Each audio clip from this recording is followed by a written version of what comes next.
Okay, I am joined here with Cole Walliser. Thank you so much for joining us. What's up, dude? Thank you for having me. Awesome. Well, let's just break into it right here. What do you do for a living? What I do, I'm a director by trade. That is my trait that I've been working at for many years. But over the past couple years, been doing more on-camera stuff, content creation, influencer stuff, hosting. So stepping from behind the camera in front the past couple years. Amazing. Okay. And a lot of people know you for the GlamBot stuff. Yeah. Can you explain for those that maybe aren't aware what that is? I know you're at award shows and all that, and what goes into it. Yeah, so the GlamBot is a slow motion glam cam essentially that lives at the biggest award shows in Hollywood, right? So we're at the Emmys, the Golden Globes, People's Choice Awards, Grammys, and Oscars. And it's basically kind of like a moving image. We shoot at 1,000 frames per second on this ginormous robotic arm that travels through space quite quickly. And then so we shoot slow-mo, the camera moves really fast, and you get this really kind of heightened, glamorous effect. That's amazing. So did you invent it, or how did it come to be? I did not invent it. So it's so funny. So this rig is a system used in what's called like tabletop commercials. Okay. So when you see a taco like break and the camera like swoops around and it's all in slow-mo and like water is flying everywhere, that's what the system is for. So like in commercials when they're like like food commercials, like a Coke that pours and like the camera's like swooping around. Like that's what it originated, like where it originated. Okay. And then somewhere along the line, someone had the idea to shoot talent with it. Okay. They did a camera test. So this is all owned by E. So I'm on E's red carpet show. Oh, cool. Okay. E did a camera test and they're like, oh, this is pretty cool. And then they're like, we need a director to like be on the red carpet directing talent and getting them to look their best. Okay. So that's when I got folded in, and it's been a wrap ever since. Is that so? Do you get nervous? I know you're interacting with celebrities all the time, but like, do you still get nervous? I don't really like. So that question, I feel like asked if I get nervous talking to a specific celebrity. The thing I get nervous for is that they're gonna leave. So like, because time is so tight, like on the red carpet, like someone will, like Ariana Grande comes up, like first of all the publicist is like, no, we're not doing it, and then she'll see it and it's like, oh my god, I want to do it. So then she'll come over. They're like fighting with each other, like, I want to do it. But then it's like she needs to go in because she's presenting or performing or whatever. Yeah. So it's like they're literally standing there like, you have 30 seconds, and I'm like, so like try to go through really fast. Okay. If I'm speaking fast in one of the bits of content, that's when I'm nervous. And I'm just nervous that like they'll leave. Because I remember early on, I was shooting Lana Del Rey, like when she first came out and was like she was like the star of that moment. Blowing up. Yeah. So she came to do it. I explained the whole thing. I literally was going to call 3, 2, 1 action. And publicist was like, no, we got to go. And pulled her and they left. And I was like, no. Do you ever get that video with her? No. No, we've done one since. Yeah. Okay, so redemption, yes, right? We have had redemption with her. Yes. And she's awesome. But that was like the first time shooting her. I had gone through the whole spiel and then like just snatched away. And I was like, gosh, no. That's like me when I see a crazy car. I'm like, oh god, and then the light turns green. It just takes off. You're like, oh, we missed it, right? Oh, that's crazy. So I get nervous for that to happen. But I'm at the point now, and even like going into the GlamBot, like I had already directed videos for like Katy Perry, Pink, Cher, Britney. I've done a lot of directing in like the female pop star world. So I had worked with celebrities. It's like working with like Katy Perry for months on her videos, like interacting, talking, doing notes. It's like you get a level of comfort with a celebrity of that stature. And so when I'm on the red carpet talking to them, and a lot of it is like, it's like a safety issue too. So it's like that's half of it. So I'm like, we really need to like connect and pay attention to be like, hey, don't move because you're gonna get hit by this camera. Has that ever happened? It's come very close. It's hit crew members. It's hit me. But it hasn't hit. Knock on wood, hasn't hit talent yet. Oh gosh, but it's come very close. Oh my gosh, like scarily close. Brad Pitt standing there and he just gets knocked in the face. Totally. Yeah, because like one time somebody jumped forward as the camera was coming and like they missed each other, but like if that ended up a different way. Actually, I probably should have been. It's totally safe. GlamBot is totally fine. It's good. No accident. It's very, very. I mean, it is relatively safe. It's just it is moving quickly, so you just have to be aware. You know what I mean? Like, okay. What does the crew look like? To like, I think you had mentioned earlier that like there's a large crew involved with the GlamBot. Like, can you explain that? There's like 13 people working on the GlamBot. Yeah. So what's funny is because it operates like a photo booth, right? And you don't really see what happens. You see like what the GlamBot sees. So you see me and you see talent. You see us talking, and then you see this gorgeous footage come out like right after. Yeah. So people think it's just like a thing in the corner that's like a photo booth Push or something. a button, like it's just. I know there's a lot of people. So there's myself giving direction. Well, first there's 2 like talent wranglers. So they're out on the carpet like talking to publicists, trying to get talent to come in. Oh wow. There's a producer standing at our booth talking to the truck. So we have a truck where like post production is. I give them direction. There's a robot arm operator. There's a camera assistant doing focus. There's a robot assistant. Then there's the camera operator that lives in the truck that's like a mile away. Whoa. And then there's an ingester to ingest the footage. Then there's an editor to edit the footage. Then there's a social editor to do the different exports. Then there's a producer in the truck sending it to the in-feed of the live show for the live from Red Carpet from E, and then sending it to the respective like social outlets. And then there's a post-production supervisor the truck making sure it all runs properly. Whoa. So like there's a lot of people working on this thing to get this one glamorous clip, you know? So it's very involved. And that's part of the reason why you only see it at like the biggest events. It's like we're not at we're not like the Billboard Awards, we're not at the Met Gala, we're not at a bunch of other places, just because you need so much infrastructure to make it work, and it's not a cheap endeavor, you know. How much does the GlamBot, if you're allowed to tell me, cost to like on average to rent out for like a venue? So roughly maybe. It's like okay. So I will say this, right? It's run more like a commercial shoot, right? So if you're shooting a commercial and your cost for the day is like $100,000, like that's cost is not out of line with GlamBot. You know what I mean? The robot itself is like 10 grand a day, but it's like the crew and all that. The money's kind of meaningless because you have no camera, you have no lights, you have no other equipment, you have no support, you have that's just like the rental on like a piece of equipment that you can't really do anything without all this other stuff. You know what I mean? Wow, that's insane. So who are your favorite celebrities you've ever run into? Oh, there's a ton, right? So it's like, who's the nicest? Like, who's the coolest? So I do get that question often, right? And so the thing about the GlamBot, it's a little like self-selecting for nice people. Because if you have an attitude, like you don't have to do it. Like nobody's obligated to come do the GlamBot, right? So generally it's people that are like, want to do press, think it's cool, or like are in a good mood or whatever. It wouldn't be like, oh, I don't want to do it, but like I have to. Yeah, I mean, there's definitely been people with attitudes. You know what I mean? There's definitely been some. But everybody generally is like pretty nice. And so, but some of my favorites, I mean, like Brad Pitt is always a standout. Like he just was, because I think for me, like growing up watching his movies, like he's a celebrity that I'm like, oh, I've spent a lot of time like involved in your stories and like watching you perform. So it's like to see him and to talk to him was like a little surreal, you know? Even with someone newer like Ariana Grande, where it's like I haven't watched or listened to her music my whole life, but like she's obviously a huge star and super cool. Like that was a great moment. Billie Eilish was great. She's cool. Okay.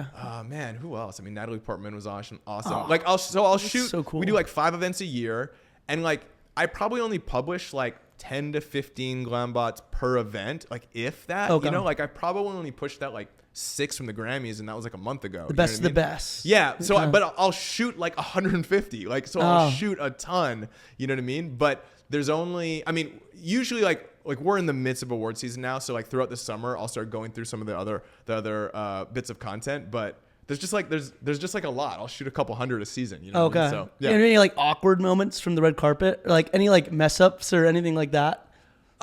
Like you're dabbing someone up and they're, you know, they get, you know, nothing like crazy. Like no one's ever like slipped or fallen like during a GlamBot.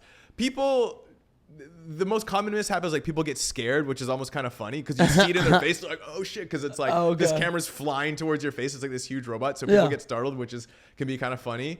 And then there's just like technical errors of like out of focus and like just doing a weird pose that we might redo, but like really 90 to 95% of all the GlamBots are all one take, and that's it. We almost never redo it. Every once in a while we'll do a second take. You ever called like a celebrity the wrong name or something like that? I feel like it's hard to keep them in, you know, like I wouldn't be able to remember like 150 people. Like, hey, I do not remember 150 people. I do my best, but that's half of the reason why we have all these producers and the wranglers. So the two wranglers that are out there talking to people, they're figuring out like, because there's a priority list too now, you know, and because it's like, we've grown in popularity largely in part of like to the content that I put out that people want to do it, you know, so we have like lineups, and also the award shows are like inviting a lot more sort of influencers and stuff. Totally. And so they all want to do it too. So we have like a queue now of people, which so is some people great. are like, I want to do it, and no time for them. Yeah. So, you know, but it's like, the producers are like prioritizing like who gets, cause some people like won't wait. Right. So it's like,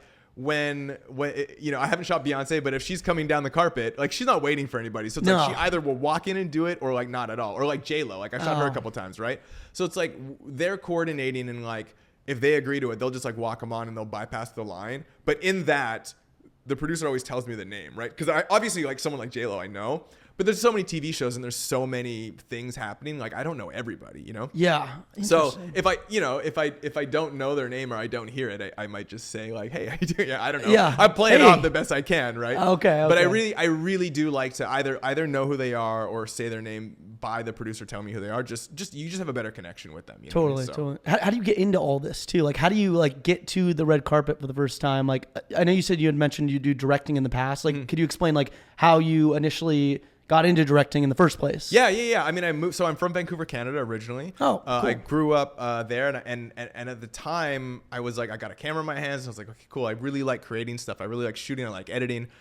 Maybe this can be a career. But social like wasn't quite a thing when I moved out here. And so I was like, if I wanted to be in film, I had to move to LA. So I came out here and just started shooting. I was like very involved in the dance community. And so I knew a bunch of dancers. So I shot a bunch of dance videos and edited dance reels and that kind of a thing. Do you know anyone though? Like you just came out, you're like, I'm going to move to LA. I know a couple people. Yeah. Because I was in the dance community, I knew dancers out here. Okay. So I was like teaching some dance in Vancouver. I was dancing as well. I was shooting. I was learning how to shoot. So I came out here and I knew a bunch of dancers. So we all kind of like hung out together. Like we go to like b-boy practice or whatever like back in the day.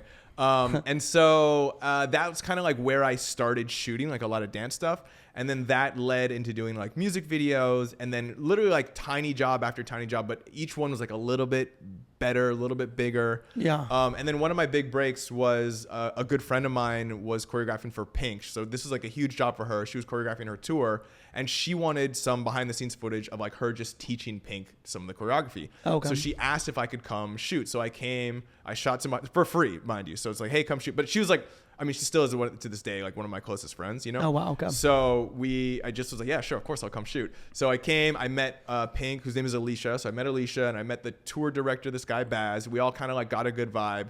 And they hired me on for like a couple days, like 5 days to shoot some behind the scenes of the tour starting. Was that cool too? Like being able to like meet Pink for the first time? Best. I was like, oh, this is crazy. You know what I mean? Like that's your first major celebrity though that you kind of... well, no. So I actually directed some stuff for Miley Cyrus in like 2008. Oh, whoa. During like peak Hannah Montana days. And how old were you? I was 20 something. Okay. That must have been crazy. Yeah. Miley was like 16 at the time. She cool? Super cool. Yeah. Okay. Super cool. I've heard she's really like chill. Yeah. She's super chill. Is Billy Ray Cyrus there too? Yeah. He was around. Just chilling. The whole crew. Yeah. It was like, we went to, we shot at her house. You know what I mean? Like her grandma, like Miley's grandmother was in one of the videos. She's like baking cookies, you know? Like, yeah. Here you go. She was in her whole nightgown wear. Was that in Tennessee or where? No, that was in like, not Silver Lake, where... Toluca Lake or something. Okay, like I'm like thinking she's like country out there. No, I mean, you guys are I'm out sure like, they have houses back there, but she basically lives in LA, you know. Yeah. But totally. that was like my first time directing like a celebrity, and so for that we did a bunch of like online dance videos on YouTube, like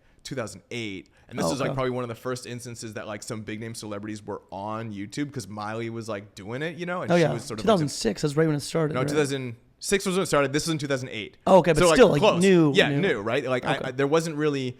The celebrities hadn't really gone on YouTube yet. You know what I mean? No. And so we shot her, and then we shot a bunch of celebrities for like these dance videos with her, like back in the day. So that was like my first time working with a celebrity, which was super cool. But that was still very much like a bunch of kids running around with cameras doing dance moves, which is like what I was doing already. So that didn't feel too foreign. But the stuff with Pink was a little bit more high profile. And then the big sort of like the thing I consider a big break was she needed an opening video directed for her tour. And so she has a music video director, this guy Dave Myers, that does a lot of her videos, and he was gonna do it, but they couldn't work out schedule or XYZ. And so they came to me. They're like, "Hey, can you do this video? She needs to wake up in her house. It's like the house is trashed. She gets pissed off. She lights a cigarette. She puts gasoline over the house. She lights the house on fire, and she drives off on the PCH in her motorcycle. They're like, "Can you do it?" I'm like, yeah, I can do it. I'm like, I don't know how to do this specifically, but like, of real course, fire involved? Or? Well, no, it's all VFX. But okay, like, the idea, she's like, no, she actually burned her house down. Stupid question. No, yeah, all VFX, right? But that was like, I was like, oh, okay, so this is now me. Like with a crew. It was very small. It's like they wanted to keep the budget down, so it's a very small crew. There was probably like maybe 10 of us. But like proper crew, proper celebrity for a forum that was like a big deal. This is like a world tour. This is the thing the first thing that people are gonna see when they show up at this concert. Oh, whoa, okay. So I was just very nervous, but that was like, and we ended up doing it. Was it good? It was great. Yeah, it was awesome, dude. Yeah. Wow, you got like thrown into the ringer on that. Totally. Yeah. And then that actually started off like I feel like Pink really gave me my big break because I ended up going on tour with her, shooting a bunch of stuff on tour. I'd shoot all of her content that she needed. I'd come on and off tour like when she needed me, and then I did like a couple documentaries of like her life on the road during the tour that made it on the DVD, and like so that was like my first sort of like thing where I'm like, oh, I've done this. People may have known it, seen it, and I really feel like that solidified kind of like my career as a director. Whoa, what do your friends and family think of that? They thought it was awesome. You're like, whoa, I moved to the big city. Totally. It's funny you say you're from Vancouver too. Do you know what Salt Spring Island is? Sure do. I go there every year. Oh, really? My family. I love Salt Spring. Alberta. I'm all Canadian too. Oh, wow. I'm in Salt Spring. I've been there like 30 times, so that's crazy. Dude, in the summer, like Salt Spring is that's incredible. where we go. Yeah, they all dress chips. Shout out. Yeah, all dressed. Yeah. Ketchup chips. So doing Pink, that was like, female pop star stuff, which led me to do, that whole crew went on to do Katy Perry. So I worked on all the videos on her first big tour. Oh, wow. And then that kind of segued, both of them became cover girls, and then they brought me along to shoot cover girl stuff. Oh, wow. And then I started shooting all the cover girl stuff, all the content for them. So started doing stuff for Sofia Vergara and Ellen, and like, we did Zendaya back in the day too. So like I worked with CoverGirl for many years, and then across CoverGirl's beauty brands, which I can't remember who owns well, they don't own CoverGirl anymore, but I ended up working with like Revlon and Pantene. So at that point I had done like a bunch of dance stuff from like early in my career. I'd worked with like big names in Hollywood, and I'd shot a ton of beauty stuff. So when the GlamBot needed a director, they're like, hey, we need someone that knows how to shoot beauty, knows and understands movement, and then has worked with like big celebrities. Like, who is this? And they're like, oh, it's Cole. And you're the guy. So I was the guy. Yeah. So they called me, and I came in and I met all the executives. And this was in 2016. And that's when I first started doing the GlamBot. Whoa. Okay. Were you involved with the California Girls music video? California Girls. Katy Perry. Oh, not the music video. No. Oh, okay. So just the tour. Yeah. Okay. I was like, damn, that one was the iconic video. But the whole tour was like centered around that. So we shot... basically, I wrote and directed like a 7-part short film that played throughout that concert, and there were all the act breaks of the concert, and so there were a lot of visual tie-ins to that music video in the stuff that we were doing, because obviously everybody knew that iconic video, and so there was stuff that happening on the screens and on stage that like tied into that world. Obviously, candy cane lollipops. Because I just saw her in Vegas, and there was like little mini like movies in between each kind of thing too. Yeah. So that's her vibe. That's very cool. Wow. Yeah. So interesting. So basically, I'm wondering, like, your Rolodex of celebrities is crazy. Like, what does your, like, phone contact list look like? Are you, like, hanging out with any of these people, or, like, how does that go? Yeah. I mean, after you work with them, I mean, obviously you connect with some people better than others, but yeah, I mean, it's like for Katie, it's like we were talking about what needed to be done. So it's like I have her phone number, obviously, I have Alicia's phone number, so yeah, you meet people, you get people's phone numbers. Yeah. When you work at that capacity, too, because it's like, the thing that actually like became a good confidence builder for me is like realizing that like, okay, I'm working with like Katie, but like because like people are like, oh, is she nice? Was she nice to you? I'm like, yeah, of course she was nice. But then it's like at that level with like this project that we're working on together, it's like we're like equals. Like my goal is your goal, like your goal is like my goal, to like make this bit of content work for you, right? Teammates. Yeah. So it's very much like a partnership. So there's obviously like a lot of like respect, and like she's trusting me to bring her vision to life, you know what I mean? And I'm trusting her to like do all the things that she needs to do from a performance standpoint to give her what she wants, right? Yeah. So it's very much like we're on equal creative footing. Yeah, they're not gonna be like, oh, please. It's just like, like, it's like when I'm working with, people on my team here, if something's not going right, you're like, come on, we gotta, but the same right back at you. Yeah. It's definitely like a partnership, right? So it's like, I'm sure, it's just, that's a different dynamic than I think people might be used to. Like, cause it's very different if you come up to someone and talk to them on the street, they don't really know what that dynamic is, right? Yeah. Until sort of maybe they realize what you do or whatever. But yeah, I'm in that position of like, figuring something out together. And even with the GlamBot, it's like when they come up, it's like it's a lot shorter time frame, but it's like we have 30 seconds, 60 seconds to like figure out what we're going to do. And it's a back and forth. It's a thing that we're figuring out together, Okay. Yeah. Do you have any advice for people that are trying to get into like this field in general, or like there's a lot of people that want to like do directing in various capacities. Like, what advice would you give like the 18-year-old, right now, or younger maybe? Yeah. I mean, I was very much in that position when I first moved out to LA, and I always thought like, okay, I want to be skilled, I want to be successful, I want to do all these things, but like obviously I'm not there yet. So like how can I get there? And so I always took the approach of like, okay, just try to refine and hone my craft. So make as much stuff as I can, and not so much worry about whether it's perfect or not, because the next thing I'm going to do is going to be better than this, right? So like go make something and like, okay, it was okay, I hated it, I loved it, whatever. But then the next thing you do will be a little bit better. The next thing you do will be a little bit better. And then at some point you'll be at the level where you can get work and you can get hired and like you can still continue to grow. And I'm still trying to like improve and do better. And like, how can I just find my path to success right now? But it's like, make stuff as often as you can and just get incrementally better every time you do it. And at some point you'll end up where you want to be. Okay. Wow. That was very good. Yeah. I mean, I get that question asked a lot because of my history, like as a director. Like my career in the past couple of years has shifted so much like on camera personality based, which is great and I love it.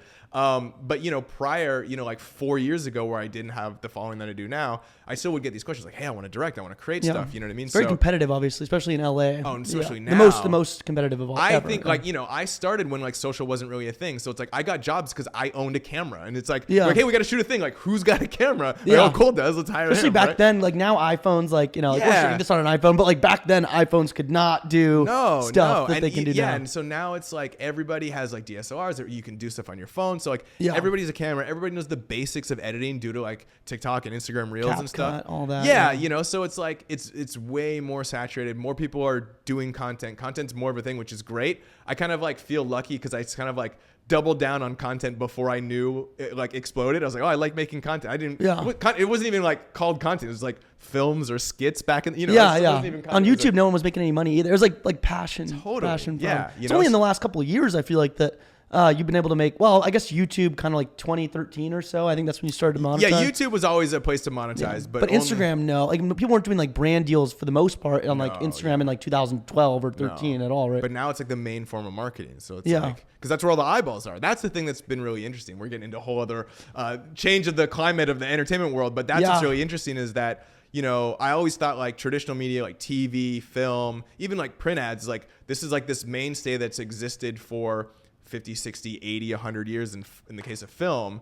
And that just like existed like that, but it really existed because that's where the eyeballs were. But the eyeballs now are changing all onto the phone, all to creators like you and I. Yeah. And so really it's like a paradigm shift of like what's happening. And so now all of this marketing can be online because like people watch your videos, people watch my videos. Like that's where the eyeballs are. So it's an exciting time to be making content. So do you think that it's interesting too? Like, cause I know you said there's more influencers going, like I've seen people at like the Grammys, Oscars and stuff like that do like TikTok. Where do you see that in like 10 years? Do you think it'll be like even more so where like, cause like you said, like the new celebrities kind of are like movies, but also TikTok, YouTube. Yeah. Think there'll be more people. So this is what I think. I just think that like you see it already now in like traditional celebrities where the walls are sort of breaking down in between like a movie star, a TV star, film star, whatever. And like the people that are finding success, like I don't think that traditional media is going to go away. Like we love getting involved in like longer stories. Like when a TV show is good, that's a hard thing to beat entertainment wise, and your addiction to like watching that show is like really Breaking hard Bad, to beat. like, Exactly. Right. Like you like that's like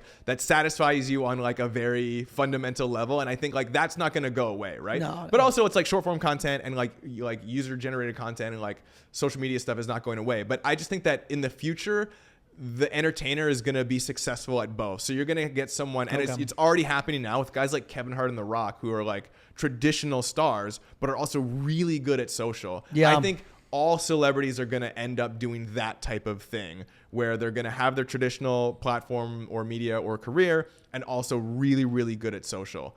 They already kind of are, Yeah. The ones really excelling are for on sure. TikTok, for sure. I remember like a year ago, like a year and a half ago, people didn't have TikTok that were like famous. Now, like if you don't, you're like kind of swept behind. Totally. So I just think that like the lines between these two are going to just break down where you're going to have a bunch of sort of stars pop on social, which is already happening. But the number that have jumped to traditional media is still quite few and far between. You know what I mean? Like there's not a lot that have like found success in traditional media, though it is happening a little bit. Like, there's a bunch of examples, but then now traditional celebrities are trying to do the influencer thing and trying to do the content thing. So I just think that those lines are going to go away at some point. And a good entertainer is going to be entertaining on all platforms, I think. And who would you say, you mentioned The Rock, and who would you say is like the best at bridging the gap between social media and like movies and TV? I mean, like Kevin Hart is like, because it's like he has digital shows, he's on movies, he does stand-up, he does all of it, and like at a really high level. Also, like other, you know, like Diplo is like a great social media, you know what I mean? So it's like Diplo is awesome at social, you know. So there's a bunch of celebrities that are like doing really, really well. Even like Billie Eilish, like, because she grew up in that era, so she like fundamentally is a part of that culture, and she posts a ton of stuff that's like just super candid, super her, not polished, not professional stuff that I'm sure like her record label's like, I don't know, you should post it, but it's like that's her being her, and so like that's another thing that like really works well on social. So Will Smith too, although actually I was gonna say, were you at the Oscars when I was not inside the room. slap heard around the world? Was not inside. Wait, I wasn't. Was that last year? I think. Was that last year? Yeah, last year. Yeah, it must have been last year. I was at the Oscars, but I wasn't in the room at the time. Oh, okay. Because I had many questions about that as well. Yeah. So, but Will, I mean, Will is another example of like someone who's like really successful at social, where he like made a conscious decision, like, hey, I'm gonna go find success on social, and like built a company around it. And his company Westbrook is like really good at social content and really good at like social narratives and stories. Like they do a ton of stuff. Actually, so I ended up hosting a TV show on Hulu called Exposure. So it was a reality photography competition show presented by Samsung, but Westbrook produced it. So I worked at this production company, and they were super awesome, and like the show was a lot of fun. We only ended up doing one season of it, but that's like, for me, this is really cool because it's like, okay, I've amplified what I do on social, and now I have this opportunity to like host a TV show. It's sick, which is crazy. You're doing like, but it's crazy. Yeah, you're doing like the director that's like also like the public persona, which I feel like happens only at the top level, like with like, you know, Stanley Kubrick or like something like that, like with movies. But like you're kind of doing it both. Like you're like the director that's also like everyone sees your face and they know you. Yeah. So I can't think of like many other people that are like that. Yeah, like, I'm trying to break down walls here over here. You know, that's sick. But really, it's like the thing that I just said. Like I prescribe my career to, like this idea that an entertainer is going to be both a creative entertainer and someone that's like on camera. Like I truly believe that. So it's like, thankfully I enjoy doing both. Like I really enjoy being behind the camera and strictly like creating something, but I also enjoy performing.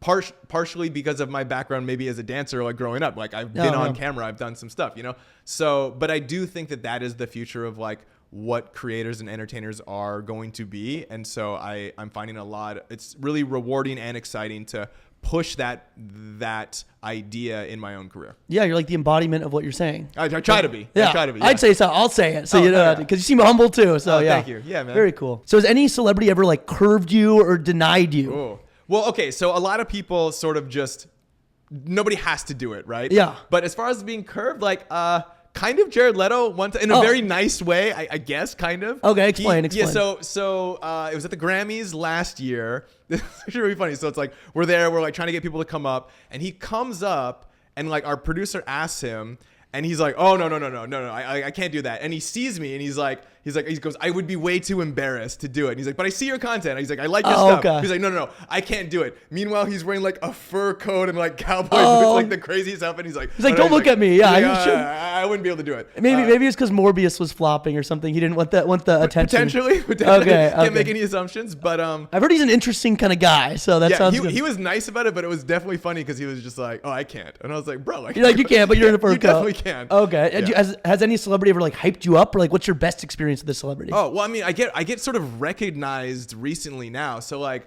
Noah Schnapp from Stranger Things like came up and instantly was like, you're from TikTok. And I was like, cool. Dude, you're from TV. What happened with him though, with Noah? So he just like, he walked up, like he's doing like, you know, his representative was like, okay, come this way. So that's how it works. They always have like their person. Yeah, they're like with a publicist or whoever, like guiding them to like what press they're doing. Cause there's so much press on the carpet. And it's like, hey, over here. Yeah, they're getting yelled at. So like they just kind of like head down, like go where the publicist tells them to go. Okay. So the publicist walked him up to the thing. And he's like there, and he like looks up and he sees me, and he's like, oh, he's like, I know you from TikTok. And I was like, dude, that's amazing. Like, what's It's just so crazy and cool. So he was super sweet. He was really nice. Oh, cool. But then like, as far as hyping me up too, like Billie Eilish, this was last year at the Oscars, walked up and was like, called me famous. And I was like, she called you famous? Wait a sec. Hell yeah. Yeah, because I mean, she's on TikTok a lot, and I know the videos like go on the For You page a lot. So she's on there like scrolling from she must be. I don't know. You know, I don't know. But for me, I mean, she must have seen a variety of videos and been like, because I'd also shot her the year before. Okay. So I think every time she sees it, she's like, oh, I did that once. That's that guy, right? She sounds awesome. She's super sweet. She's really, really cool. Yeah. What is the security like getting on the red carpet? Like, how do you like?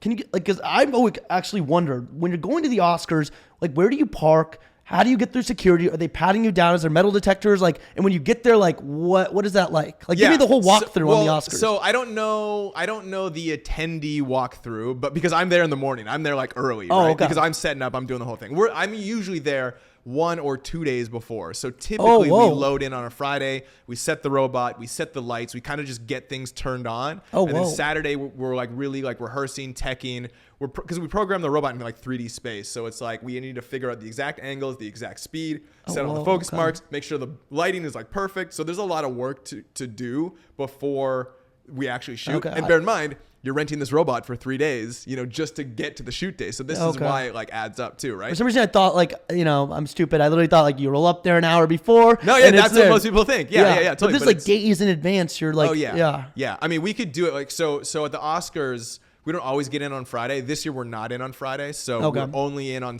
we load in Saturday morning. We tech and rehearse all day Saturday morning. All day Saturday, and then Sunday we're like fine tuning, and then we start rolling at like 10 a.m. Right? But to answer your question, security is very tight. Okay. I have I have no shortage of people being like, hey, like I'll come help, like let me get me on. I was like, there's no way at all. There's been times that like I can't get to my booth when I'm working on the red carpet. So like this. For some reason, it happens at the Grammys a lot. Like there's like, I guess at the Grammys, like a lot of artists come with a lot more people. So there's like a lane for like people to bypass the whole carpet. And then there's like the carpet side. And there's just like rope and stanchions, but there's like security guards at like every point. And so we like, a couple years, I like leave the carpet to like get snacks or whatever I need before it starts. Yeah. And I'm coming back in. And I'm like trying to get to the GlamBot, and like I'm on the other side. I'm still on the other side of the stanchion for some reason. And I'm like, hey, I need to be right there. And the guy's like, no. I'm like, I run that booth right there. He's like, no. Oh, what do you do then? You like call someone or? You basically have to go out and then find the right entrance. But sometimes I'll just like walk up and down the friends only part and then like just jump the thing like when nobody's looking. Do you have like little like cards or something like that? Like, you have like credentials. That show like where you're allowed, where you're not allowed. But like at some point it becomes super lockdown. So they don't let anybody pass in between because they're like technically different areas. Oh, wow. But like, 2 hours before you could just be everywhere, but they do a clean sweep of everything and then they like super lock it down. Like Secret Service style. Yeah. I mean, I go through metal detectors every time I go in and out, and I don't know if they pat you down, cavity but they search searches, everything. Yeah, they search everything. They do, but it's like they have like bomb squad dogs like come through, do a sweep. It's like it's full security. And in addition to that, it's like fenced off and there's security on the outside and there's police on the outside of that. So it's like you can't get in there. What's the most fun one to go to? Like Grammys, Oscars, and like that's a good question. Yeah. What's the best one? What's your favorite where you get like hyped? Okay, so it's either the Grammys or the Oscars for different reasons. The Grammys because like music artists are just so much more fun and crazy. Yeah. It's like that. Like rappers are probably like fun, like dropping like crazy shit. And like they're used to being on stage and being really big. You know what I mean? So it's like there's so much more. They're just bigger performers like by nature. When you get an actor, it's like they're used to sitting at a table, like having a discussion. Everything is a lot smaller, right? And then the Oscars is kind of like it's very serious, it's very formal, so it's like less party-ish. Oh yeah. But it's like the big show, you know what I mean? People are like getting like sauced, right? Like I've heard people are like drunk at the Grammys, like drunk. Oh yeah. Yeah, you're like oh yeah. Are people like falling over? Like can you not before, but like you get in and you have some drinks. I mean, I've definitely like the pregame. Does anyone ever pregame in it? I'm sure everybody does their own sort of pre-show routine, yes. which may or may not involve some drinks and or other substances. But like by and large, everybody is generally composed. But I've definitely shot some people where I'm like, oh, you're high out of your tree right now. Like Trey Parker and Matt Stone showing up on acid to the they did that, right? Was that the Grammys? Yeah, that's the great. They showed up like on that, so that's interesting. Yeah, it happens. It happens for sure. The truth is, at the end of the event, I'm so gassed and tired because I give this like, hey guys, okay, we're gonna do this thing every 60 seconds for 6 hours. I'm like, I am totally done. Like my brain is over. I go home. I don't go to the event. I just go home. I'll go to a nice dinner or something like that with a friend and like try to just like not talk and zone out. Like it's very exhausting. It's great, but it is exhausting because I'm on and the turnover is like every 60 seconds it's someone new. And hey, what's up? Yeah, you got to be like, hey guys, we're gonna do this thing. Oh, so wow. You're very much turned on. That is and exhausting. I'm very tired at the end of it all. I can't imagine having like a migraine during it. It'd be like over. Have you met Kanye, by the way? Have you ever have you seen him up close? No, but I think he was at the last Grammys, and one of his people came over and like, oh, we got Kanye, and I was just like, oh, okay, if he comes, I guess. And he didn't come. No, he never showed up. Who's the highest? Who's like the highest tier celebrity? Like if you had to say like, I don't even know A-list person you've ever interviewed.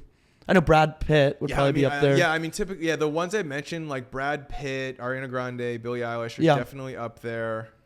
I think who would be like the ultimate. I guess Leonardo DiCaprio would be. Yeah, I haven't shot him. There's like A-list guys haven't done it that much. I'd love to shoot more. Ryan Reynolds. Haven't done him. Haven't done like Bradley Cooper. I'd love to do all those guys. You know what I mean? But do you find that females are more down to do it because they can kind of like, they have like a dress they can swing? Or because I think it's kind of viewed as like a fashion cam, like, and so I think females are just a little bit more used to that environment. Yeah. Where I think some guys, and even at that level, they're like, oh, what am I going to do? You know what I mean? Like, I wouldn't know how to act. Not like I'm a A-list celebrity and you ask me, but I'd just be like, but people, they don't know what to do necessarily. And I think for a guy, it's like the risk of like, I don't want to look stupid, so like I'm not going to do it, prevents some people from doing it. You know what I mean? Which I get and I don't get. And I'm like, oh, you should, I mean, I've never seen anybody look stupid on it, and I don't think they probably have either, right? So, I don't know. I'd love to shoot more men on the GlamBot for sure. Okay, well, I think that's where we're gonna wrap here.